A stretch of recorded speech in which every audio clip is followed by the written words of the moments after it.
नमस्कार विदर्भावासियांनो, आपल्या आवडत्या विदर्भ मान्सून या यूट्यूब चॅनलमध्ये आज पुन्हा एकदा आपले खूप खूप स्वागत आहे। आज 3 जून म्हणजेच बुधवार। मी प्रदीप राऊत, हवामान अभ्यासक। तर आज आपण बघणार आहोत की पुढच्या काही काळात म्हणजे पुढच्या जवळपास आठवडाभर विदर्भातील नेमकं वातावरण कसं राहणार आहे। मग ते पावसाचं असो, वादळी पावसाचं किंवा उष्णतामान असेल, परंतु उष्णतामानाची तीव्रता आता कमी झाली आपण बघताच आहे। परंतु पुढच्या काही दिवसात प्रचंड मोठ्या प्रमाणात वादळी पावसाची शक्यता आहे।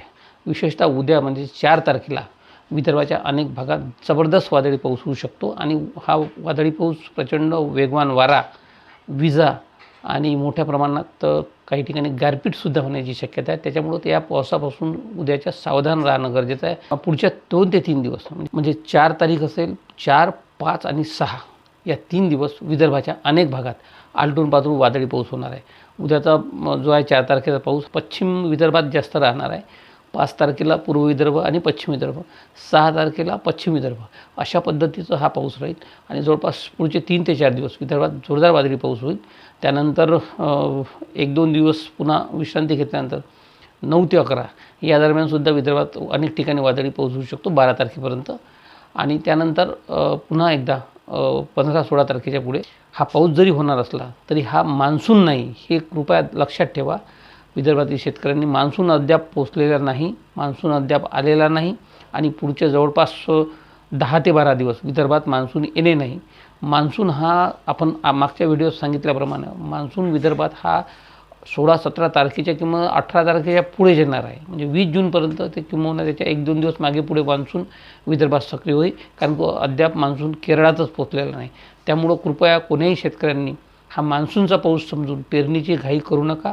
जमिनीत पुरेशी ओल होईपर्यंत जवळपास 3 फूट पाणी, 2.5-3 फूट पाणी ओल होईपर्यंत कृपया पेरण्या करू नका, कोणतीही घाई करू नका। मान्सून आलेला नाही, हा प्री मान्सून आहे, त्यामुळे हे पक्कं ध्यानात ठेवावं, एवढंच सांगतो। आणि आता आपण बघू की पुढचे काही दिवस विदर्भात नेमकं वातावरण कसं राहणार आहे। तर त्यासाठी सर्वप्रथम भारतीय हवामान विभागाने प्रसारित केलेली सॅटेलाईट इमेज जर आपण बघितलं, आपल्याला लक्षात येईल की या भागातून एक वेस्टर्न डिस्टर्बन्स आलेला आहे उत्तरेकडच्या भागातून आणि त्याच सोबतच काही ठिकाणी आपण बघतो की चक्राकार वाऱ्याची स्थिती आहे आणि इकडे बंगालच्या सागरात बाष्प तयार झालेला, इकडे अरबी समुद्रातही बाष्प होत आहे आणि ही ट्रफ रेषा एरिया आहे, ही उत्तरेकडून इकडे तामिळनाडूपर्यंत गेली आणि ती विदर्भातून गेली आहे आणि या सर्वांचा परिणामी विशेषतः या ट्रफ रेषेमुळं पुढचे 2 ते 3 दिवस विदर्भाच्या या भागात विशेषतः पश्चिम विदर्भाच्या अमरावती, अकोला, यवतमाळ, वाशिम, बुलढाणा सोबतच वर्धा, नागपूर, त्यानंतर भंडारा, गोंदिया, या विशेषतः भंडारा या भागात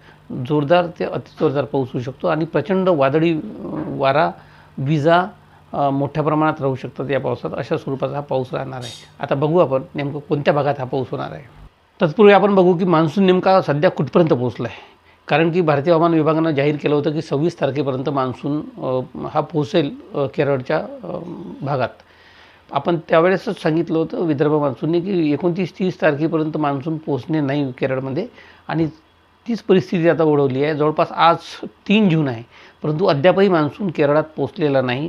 जवळपास अंदाज असा आहे, शक्यता अशी आहे की ज्या पद्धतीचं आता सर्व वातावरण आणि जे काही पावसाच्या शक्यता असतात या भागात केरळात मान्सून येण्यासाठी, त्या सर्व पॅरामीटर आता जुळत आहे आणि त्यामुळे पुढच्या 24 ते 48 तासात म्हणजे उद्या किंवा परवा या 2 दिवसात केरळमध्ये मान्सून धडकण्याची शक्यता दाट आहे आणि हवामान विभागानं तशी घोषणाही केली आहे। त्यामुळं एक अपेक्षा करू की पुढच्या 48 तासात हा मान्सून केरळात पोहोचेल आणि त्यानंतर केरळात पोहोचल्यानंतर आपल्याला माहिती आहे की जवळपास मुंबईत यायला 10 ते 12 दिवसाचा वेळ लागतो। त्यानंतर 5 ते 6 दिवसाचा वेळ हा विदर्भात यायला पोचायला लागतो मान्सूनला। त्यामुळे जवळपास 5-6 तारखेला जरी हा केरळात पोहोचला तरी विदर्भात मान्सून यायला कमीत कमी जवळपास 18-20 तारीख किंवा 17-18 तारखेच्या पुढे जूनच्या मान्सून विदर्भात दाखल होईल अशी स्थिती आहे। तर भारतीय हवामान विभागानं जे काही सूचना दिल्या आहे आणि त्यानुसार त्यांनी जे काही प्रेडिक्शन केलं आहे, तर आपण बघतो आज 3 तारीख आहे, 3 तारखेला आजही विदर्भाला येलो अलर्ट दिला आहे। याचाच अर्थ आज जवळपास हा जो पश्चिमेकडचा जो भाग आहे त्यामध्ये बुलढाणा आणि अकोलासोबत वाशिम जिल्ह्याच्या काही भागात आज होण्याची शक्यता आहे। हलक्या ते मध्यम स्वरूपाचा हा पाऊस होईल। बुलढाणा जिल्ह्याच्या काही भागात होईल, सार्वत्रिक होणार नाही. अकोला आणि वाशिमच्या भागात होऊ शकते. यवतमाळ जिल्ह्याचे पुसद वगैरे हा जो भाग आहे, याही भागात थोडाफार पाऊस होऊ शकते. तर काही पश्चिम विदर्भाच्या भागात तुरळक स्वरूपाचा पाऊस होऊ शकतो थोडाफार. इकडे आपण बघतो की हा जो मध्य प्रदेशाला लगतचा जो भाग आहे, त्यामध्ये धारणी असेल, चिखलदरा असेल, सोबतच इकडे अकोट, तेलारा याही भागात थोड्याफार प्रमाणात पाऊस आज मध्यरात्रीनंतर उशिरा होऊ शकते अशी शक्यता आहे.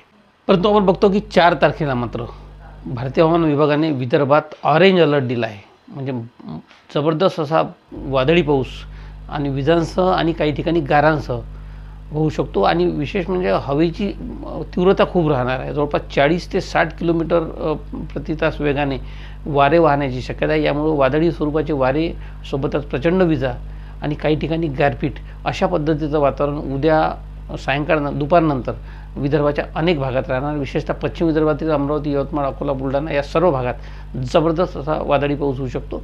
उर्वरित वर्धा असेल, नागपूरचा काही भाग असेल, चंद्रपूर असेल, याही भागात उद्या मध्यम ते जोरदार स्वरूपाचा वादळी पाऊस होऊ शकतो अशी शक्यता भारतीय हवामान विभागाने वर्तवली आहे. आणि जवळपास 4 आणि 5 या दोन्ही तारखेला भारतीय हवामान विभागाच्या म्हणण्यानुसार ऑरेंज अलर्ट दिलेला आहे. की 6 तारखेला सुद्धा विदर्भाच्या काही भागामध्ये पाऊस होऊ शकतो आणि तसा पावसाचा येलो अलर्ट दिलेला आहे. म्हणजे 4, 5 आणि 6 या तिन्ही दिवस विदर्भाच्या अनेक भागांमध्ये वादळी पाऊस होणार आहे. 7 तारखेला सुद्धा भारतीय हवामान विभागाने काही ठिकाणी पाऊस दाखवलेला विदर्भाच्या भागात आणि येलो अलर्ट दिला आहे. याचा 7 तारखेला सुद्धा काही ठिकाणी विदर्भात पाऊस होऊ शकतो वादळी स्वरूपाचा अशी शक्यता आहे. 7 नंतर जवळपास 6 तारखेच्या मध्यरात्रीनंतर पावसाचे जी काही प्रमाण आहे ते विदर्भातून कमी होईल 7 आणि पुढचे 2 ते 3 दिवस विदर्भात पाऊस म्हणजे 7, 8, 9 इथे प्रमाण कमी होईल. परंतु 9 तारखेनंतर पुन्हा एकदा 10, 11 आणि 12 या तारखेला पुन्हा एकदा विदर्भात वादळी पाऊस होऊ शकतो अशी शक्यता आहे. तर आता बघू की आपण पुढचे 2 दिवसाचं बघू आणि पुढचे 2 दिवस म्हणजे 4 आणि 5 तारखेला नेमकं विदर्भात कोणत्या भागात पाऊस होऊ शकतो याचा एक थोडक्यात आढावा घेण्याचा आपण प्रयत्न करू. तर या सॅटेलाईट इमेजमध्ये आपण बघतो की जवळपास विदर्भाचा बुलढाणा, अकोला आणि वाशिम या भागात ढगांची निर्मिती सुरू झालेली आहे आणि पुढच्या काही तासातच म्हणजे रात्री उशिरापर्यंत बुलढाणा, अकोला, वाशिम या भागात मध्यम ते काही ठिकाणी जोरदार स्वरूपाचा वादळी पाऊस होऊ शकतो अशी स्थिती आहे आज रात्री म्हणजे 3 तारखेला रात्री उशिरापर्यंत. तर उद्या 4 तारखेला नेमकी पावसाची काय परिस्थिती राहणार आपण सांगितलं की उद्या प्रचंड मोठ्या प्रमाणात वादळी पाऊस संपूर्ण विदर्भात होणार आहे. तर आपण त्यामध्ये बघू की जवळपास दुपारनंतर दुपारी 2-3 वाजतानंतर किंवा त्याच्या पुढे थोडाफार मागे पुढे तर आपण बघतो की उद्या अमरावती जिल्ह्यातील हा जो परिसर आहे म्हणजे धारणी, चिखलदऱ्याचा जो भाग आहे तर या भागात जोरदार पाऊस होऊ शकतो अशी शक्यता एकंदरीत दिसत आहे. त्यानंतर सोबतच हा जो इकडे अकोल्याचा जो भाग आहे म्हणजे त्यामध्ये अकोट असेल, तेलारा असेल आणि याहीपेक्षा प्रचंड पाऊस हा बुलढाणा जिल्ह्यात होऊ शकतो. त्यामध्ये खामगावचा जो भाग आहे, खामगाव, चिचपूर हा जो परिसर आहे, सोबतच मलकापूर, मोताळा, त्यानंतर बुलढाणा शहर, सोबतच चिखली, इकडे मेहकरपर्यंत मोठ्या प्रमाणात वादळी पाऊस होण्याची उद्या शक्यता आहे. सोबतच आपण हा जो वरुड, नागपूरचा जो भाग आहे विशेषतः आणि म्हणजे अमरावती जिल्ह्यातील वरुड असेल, नागपूरमधील सावनेर वगैरे हा जो भाग आहे तर याही भागात जोरदार वादळी पाऊस होऊ शकतो. बोरगाव, त्यानंतर रावडा असेल, इकडे जलालखेडाचा जो भाग आहे, त्यानंतर नरखेड, एकलावीर वगैरे या भागात उद्या दुपारनंतर सायंकाळी प्रचंड जोरदार पाऊस होऊ शकतो अशी शक्यता. आणि सर्वाधिक जी पावसाची तीव्रता राहणार आहे उद्या तर ही अमरावती आणि अकोला जिल्ह्याच्या भागात राहणार आहे. तर आपण बघतो अमरावती जिल्ह्याचा जो अमरावती सोबतच इकडे भातकुली असेल, नांदगाव खंडेश्वर असेल, इकडे तिवसा तालुका, मोर्शी तालुक्याचा काही भाग तर या भागात जबरदस्त वादळी पाऊस होऊन अनेक ठिकाणी गारपीट होण्याची शक्यता आहे उद्या. लक्षात ठेवा की मोठ्या प्रमाणात पाऊस अमरावती, भातकुली, दर्यापूर सोबतच इकडे चांदूर बाजार, मोर्शी, नांदगाव खंडेश्वर, तिवसा वगैरे हा जो भाग आहे तर या संपूर्ण पट्ट्यामध्ये जबरदस्त असा वादळी पाऊस होण्याची शक्यता. इकडे वाशिमचा कारंजा असेल, मंगरुळपीर असेल याही भागात जोरदार वादळी पाऊस होऊ शकतो अशी शक्यता उद्या सायंकाळच्या सुमारास. त्यानंतर उद्या सायंकाळीच आपण बघतो की दर्यापूर जो अमरावती तालुक्यातला भाग आहे, दर्यापूर असेल, इकडे अकोला जिल्ह्यातील मूर्तिजापूर तालुका आहे, त्यानंतर बोरी आहे, इतरही जे अकोला जिल्ह्याचे जवळपास तालुके यामध्ये जबरदस्त वादळी पाऊस होऊ शकतो. तर याचा सर्वाधिक फटका मूर्तिजापूर तालुक्याला जास्त बसू शकतो अशी सध्याची स्थिती दिसत आहे. यानंतर जर बुलढाण्याचा भाग आपण घेतला उद्या सायंकाळनंतर बुलढाण्याचा अनेक भागात जोरदार वादळी पाऊस होणार आहे. त्यामध्ये शेगाव तालुका असेल, इकडे संग्रामपूर असेल, त्यानंतर शेगाव, सांगोळा असेल, पडसूळ आहे, हट्टा आहे, झुरड बुद्रुक आहे, बाळापूर आहे अकोला जिल्ह्यातला जो काही बाळापूर भाग आहे. त्यानंतर बुलढाण्याचं खामगाव असेल, मेहकर असेल, या संपूर्ण भाग म्हणजे बुलढाणा जिल्ह्याच्या अनेक तालुक्यांमध्ये उद्या सायंकाळनंतर जोरदार पाऊस होऊ शकतो अशी शक्यता आहे. सोबतच बुलढाणा जिल्ह्यातील हा जो भाग आहे विशेषतः म्हणजे डोणगाव असेल, तरोडी असेल, मेहकर आहे, मंगरूळ छनक आहे, मटारखेडा वगैरे जो भाग आहे, वाढव आहे, या भागात जोरदार वादळी पाऊस होऊ शकतो. वाशिम जिल्ह्याचे आपण सांगितलं होतं की इतर मंगरुळपीर असेल, रिसोड असेल, सोबतच हा रिसोडचा जो भाग आहे या भागात वादळी पाऊस होऊ शकतो अशी एकंदरीत स्थिती आहे. त्यानंतर जर आपण वर्धा जिल्ह्याचं जर घेतलं तर वर्धा जिल्ह्यातही मोठ्या प्रमाणात वादळी पाऊस होणार आहे उद्या. आणि वर्धा जिल्ह्याला ऑरेंज अलर्ट दिलेला आहे. म्हणजे वर्धा जिल्ह्यात प्रचंड वेगाने वारे वाहणार आहे. म्हणजे विदर्भात उद्या जो काही भयंकर वादळी पाऊस येऊ शकतो त्याची सर्वाधिक तीव्रता ही वर्धा जिल्ह्यात राहणार आहे. विशेषतः वारे प्रचंड वाहणार आहे वर्धा जिल्ह्यात दुपारनंतर. आणि त्यामध्ये वादळी पावसासोबत गारपीटसुद्धा होऊ शकते.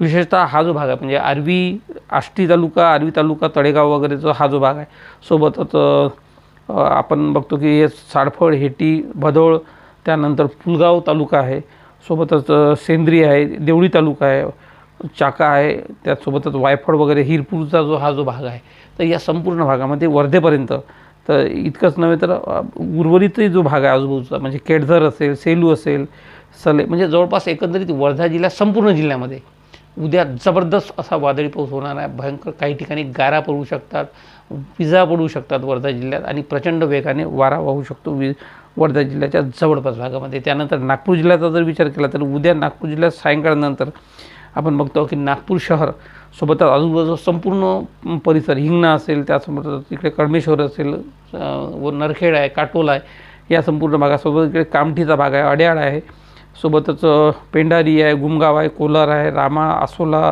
लखमपूर, या संपूर्ण भागामध्ये इकडे कारंजापर्यंत, कोंढाळीपर्यंत जबरदस्त असा वादळी पाऊस होण्याची शक्यता असून इकडे रामटेक आहे, सोबतच घोटीचा जो भाग आहे, त्यानंतर खापरखेडा असेल, मौदा असेल, याही भागात जोरदार पाऊस होऊ शकते. कुही, भिवापूर, थिरूर या भागात जोरदार वादळी पाऊस उद्या होऊ शकते नागपूर जिल्ह्याच्या अनेक भागामध्ये अशी शक्यता आहे. भंडारा जिल्ह्याचा विचार केला तर भंडारा जिल्ह्यात उद्या अनेक ठिकाणी जोरदार पाऊस होणार आहे. त्यामध्ये विशेषतः हे जे तालुके आहे त्यामध्ये तुमसर, मोहाडी आणि भंडारा या भागामध्ये सर्वाधिक प्रभाव राहणार आहे. आणि उर्वरित त्या भागात कमी अधिक पाऊस होऊ शकतो. त्यात निलज, खुर्द वगैरे हा जो भाग येथे, दुधारा असेल, याही भागात इकडे गारा आहे, खंडाळा आहे, या भागात जोरदार पाऊस होण्याची शक्यता आहे. त्यानंतर यवतमाळ जिल्ह्याचा जर घेतलं, यवतमाळ जिल्ह्यातही मध्यम ते जोरदार स्वरूपाचा वादळी पाऊस उद्या अपेक्षित आहे 4 तारखेला. उद्या सायंकाळनंतर पुसद, दिग्रस हा जो भाग आहे तर या तालुक्यामध्ये जोरदार ते वादळी पाऊस होण्याची शक्यता आहे. चंद्रपूरलाही जोरदार फटका उद्या बसणार आहे. चंद्रपूरमध्ये तुफान वादळी पाऊस होऊ शकतो उद्या सायंकाळनंतर रात्री उशिरापर्यंत. तर विशेषतः उद्या रात्री उशिरानंतर चंद्रपूरमध्ये पाऊस येऊ शकतो. 10-11 वाजतानंतर किंवा मध्यरात्रीच्या पुढे हा वादळी पाऊस होऊ शकतो. त्यामध्ये सर्वाधिक जो प्रभाव राहणार आहे तो चंद्रपूर शहर आहे, सोबत कोरपनाथ तालुका, राजुरा तालुका, सवाथी वगैरे हा जो भाग आहे तर या भागात जबरदस्त असा वादळी पाऊस उद्या सायंकाळनंतर रात्री उशिरापर्यंत होऊ शकतो. सोबतच गडचिरोली जिल्ह्याचा गडचिरोली, चामोर्शी तालुका, इकडे गोंडपिपरी, मुलचेरा या संपूर्ण भागामध्ये जबरदस्त वादळी पाऊस होणार आहे. इकडे पोंभुर्णा असेल याही भागात, इकडे मूल तालुका चंद्रपूरमधला याही भागात जोरदार पाऊस होऊ शकते अशी उद्याची स्थिती आहे टोटल.